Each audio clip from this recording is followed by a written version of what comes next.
Hi hello అందరికీ నమస్తే అండి. ఈరోజు ఈ సుండుండలు పొట్టమినపప్పు పప్పుతో చేసినటువంటి సుండుండల్ని చిన్నపిల్లల దగ్గర నుండి పెద్దవాళ్ళ వరకు అందరూ తినవచ్చు. అలాగే ఆడపిల్లలు పాలిచ్చే తల్లులకి ఇంకా చాలా మంచిదండి ఇది ఆరోగ్యానికి. రోజు ఒక సుండుండ ఒక గ్లాస్ పాలు తాగండి, ఆరోగ్యకరంగా ఉండండి.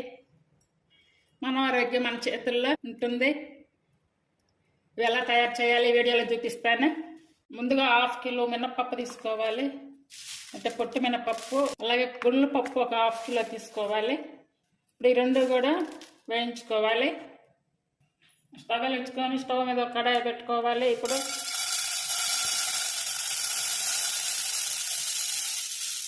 ఈ పప్పుని ఇందులో వేసి వేయించుకోవాలి. మినపప్పు అనేది కొంచెం పచ్చి వాసన పోయే వరకు వేయించుకోవాలి. కొంచెం లేట్ అయినా కూడా ఇట్లా మిడిల్ ఫ్లేమ్ మీద పెట్టుకొని వేయించుకుంటే బాగా వేగుతాయి, మంచి స్మెల్ కూడా వస్తుంది. ఇలా ఉన్నప్పుడు తీసి పక్కన ప్లేట్లో పెట్టుకోవాలి. ఇప్పుడు ఇవి కూడా ఇలాగే వేయించుకోవాలి. పొట్టు మినపప్పు గుళ్ళ మినపప్పు ఈ రెండు కలిపి చేస్తే ఆరోగ్యంగా ఉంటుంది.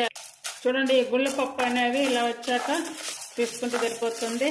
స్టవ్ కంప్లీట్గా సిమ్ మీద పెట్టుకొని తురుముకున్న ఈ కొబ్బరిని వేసుకోవాలి. ఒకవేళ తురుముకోవచ్చు, లేదనుకుంటే మిక్సీ అని పట్టుకోవచ్చు. ఇది మరీ ఎక్కువ వేయించాల్సిన అవసరం లేదు. ఈ కొబ్బరిని లైట్గా ఒక స్పూన్ నెయ్యి వేసి ఫ్రై చేసుకుంటే చాలా బాగుంటుంది. ఇప్పుడు కొబ్బరి కూడా వేగింది. ఇప్పుడు ఇది కూడా తీసి ఒక పక్కన ప్లేట్లో పెట్టుకోవాలి.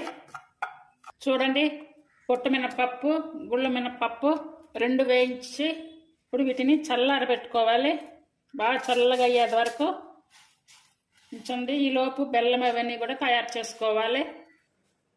పొట్టు మినపప్పు గుళ్ళ మినపప్పు అలాగే కొబ్బరి 100 గ్రామ్స్ తీసుకున్నాను. ఎండు కొబ్బరి తీసుకోవాలి. అలాగే బెల్లం 1/2 కిలో తీసుకున్నా, అంటే మినపప్పు వచ్చేసి కిలో 1/2 కిలో బెల్లం. ఇప్పుడు ఇవన్నీ కూడా నెయ్యి పోసి మనం సుండుండలు చుట్టుకోవాలి. ఏదైనా బేషన్ లాంటిది కొంచెం ఫ్రీగా ఉండేది తీసుకోవాలి.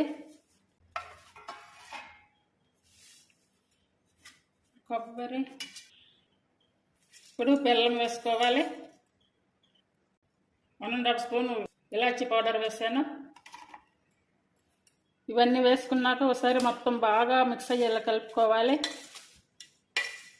చెయ్యి కానీ స్పూన్ కానీ పెట్టి బాగా కలుపుకోవాలి. ఈ మినపప్పుని నేను మిక్సీ పట్టుకున్నాను. ఒకవేళ మిక్సీ పట్టుకోలేకపోతే బయట మిషన్లో కూడా ఇది మరపట్టించుకోవచ్చు.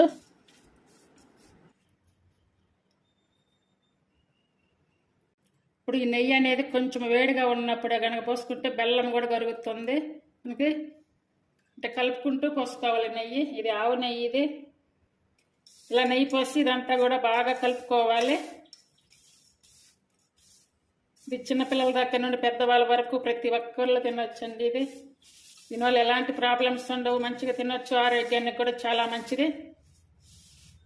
ఒక సుండుండ గ్లాస్ పాలు తాగండి, మంచి ఎనర్జీ వస్తుంది, బాడీకి మంచి శక్తి వస్తుంది.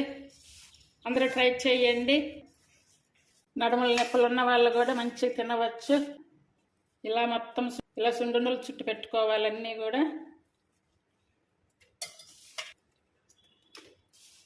ఆడపిల్లలకి పాలిచ్చే తల్లులకి చాలా మంచిది ఇది.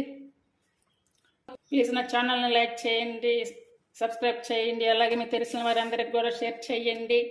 ఎంతో రుచికరమైనటువంటి సుండుండలను తయారు చేసుకొని తినండి, ఆరోగ్యకరంగా ఉండండి. ఇలా ట్రై చేసి చూడండి. Thank you for watching.